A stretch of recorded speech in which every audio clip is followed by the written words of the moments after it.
Hi, நம்ம இன்றைக்கி சேனக்கிழங்கு வச்சு ஒரு தீயல் பார்க்க போகிறோம்.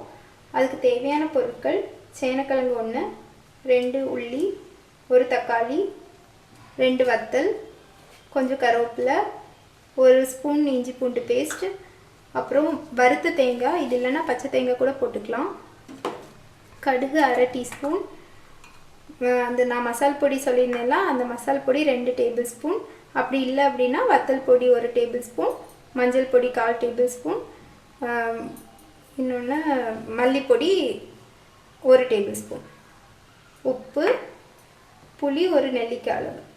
சேனக்கிழங்கை வெட்டும்போது எப்போவுமே கழுகிட்டு வெட்டாதீங்க, தோலை வெட்டிட்டு அதுக்கப்புறம் கழுகுங்க. ஏன்னா இதில் உள்ள மண் இல்லாட்டா உள்ளெல்லாம் பட்டுரும். அதனால் எப்போவுமே தோலை வெட்டிட்டு அதுக்கப்புறம் கழுகுங்க.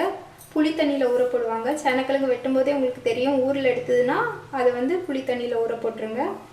அதே போல் சேனக்கிழங்கு இப்போ குக்கரில் வச்சு வேக வைக்க போகிறோம். சில கிழங்கு டக்குன்னு வெந்துடும், சில கிழங்கு டைம் ஆகும். அதனால் ஃபஸ்ட்டு 2 விசில் வச்சு பாருங்கள். வெந்துடுச்சுன்னா அதோட நிறுத்திடுங்க, இல்லைன்னா இன்னும் கூட 2 விசில் வச்சுக்கோங்க. இப்போ சேனக்கிழங்கு இதில் போட்டு கழுகி குக்கரில் போட்டு 2 விசில் வச்சுக்கலாம்.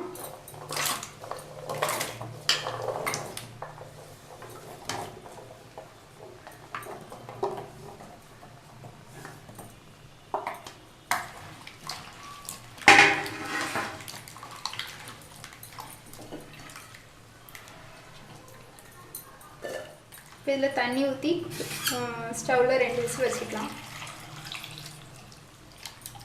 இது கூடவே உப்பு போட்டுக்கலாம். இதில் வரக்கூடிய தண்ணியை வேஸ்ட் பண்ண வேண்டாம். நம்ம கொஞ்சம் தான் தண்ணி இருந்துச்சுன்னா இதை நம்ம இது பண்ணுறதுக்கு சமைக்கும்போது யூஸ் பண்ணிக்கலாம், இல்லைன்னா கொஞ்சத்தை கீழே கொட்டிக்கலாம்.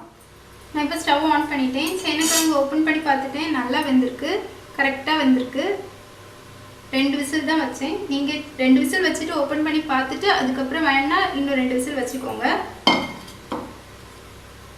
எண்ணெய் ஊற்றிட்டேன். எண்ணெய் சூடாகட்டும், கடுகு போட்டுக்கலாம்.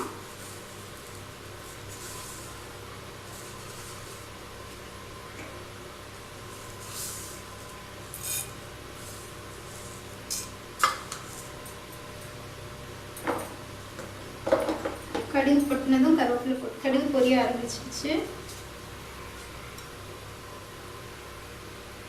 நம்ம கருவேப்பிலை போட்டுக்கலாம்.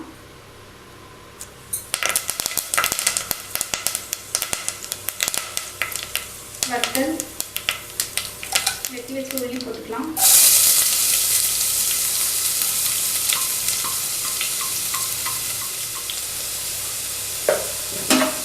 இது கொஞ்சம் வதங்கட்டும். கொஞ்சம் இஞ்சி பூண்டு பேஸ்ட்டு, பச்சை ஸ்மெல் போகிற வரைக்கும் லைட்டாக வதக்கிக்கோங்க. தக்காளி போட்டுக்கலாம்.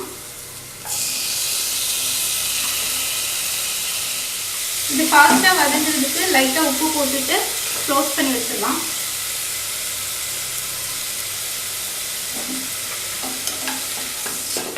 ஒரு 2 நிமிஷத்தில் வதங்கிடும்.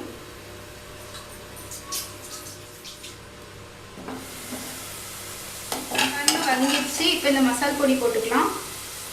இந்த மசால் பொடி இல்லாதவங்க வத்தல் பொடி, மல்லிப்பொடி, மஞ்சள் 3 போட்டுக்கோங்க. இந்த மசால் பொடியோட லிங்க் டிஸ்கிரிப்ஷன் பாக்ஸில் போடுறேன்.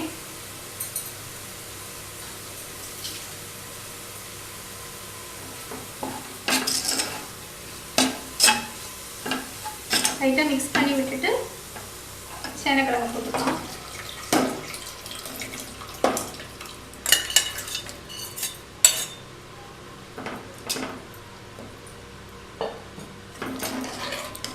சேனக்கிழங்கு லைட்டாக முங்குற அளவுக்கு தண்ணி ஊற்றினேன், கரெக்டாக இருக்குது. ஏற்கனவே சேனக்கிழங்குல உப்பு போட்டோம், அதனால் தனியாக உப்பு போட்டுறாதீங்க.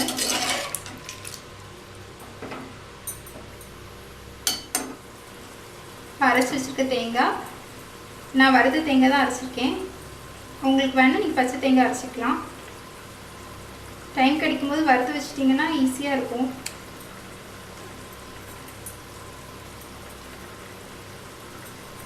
வறுத்த தேங்காய் போட்டால் இன்னும் டேஸ்ட்டும் கூடுதலாக இருக்கும், கலரும் நல்லா டார்க்காக வரும்.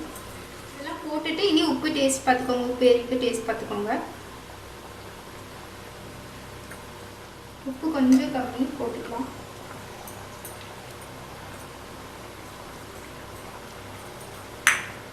ஒரு 5 மினிட்ஸ் இதை க்ளோஸ் பண்ணி வச்சு வேக வைக்கலாம். ஏற்கனவே சேனக்கிழங்கு வெந்துடுச்சு. இதில் உள்ள இந்த கிரேவியில் உள்ள காரம் உப்பு எல்லாம் உள்ளே பிடிக்கிறதுக்கு பண்ணி தான் க்ளோஸ் பண்ணி வைக்கிறோம். அதனால் ஒரு 5 மினிட்ஸ்க்குள்ளாலே அது பிடிச்சிடும். மீடியம் ஃப்ளேமில் வச்சு க்ளோஸ் பண்ணி வைங்க. இப்போ பாருங்கள் நல்லா கொதிச்சிருச்சு. இனி இதில் புளி தண்ணி ஊற்றிக்கலாம்.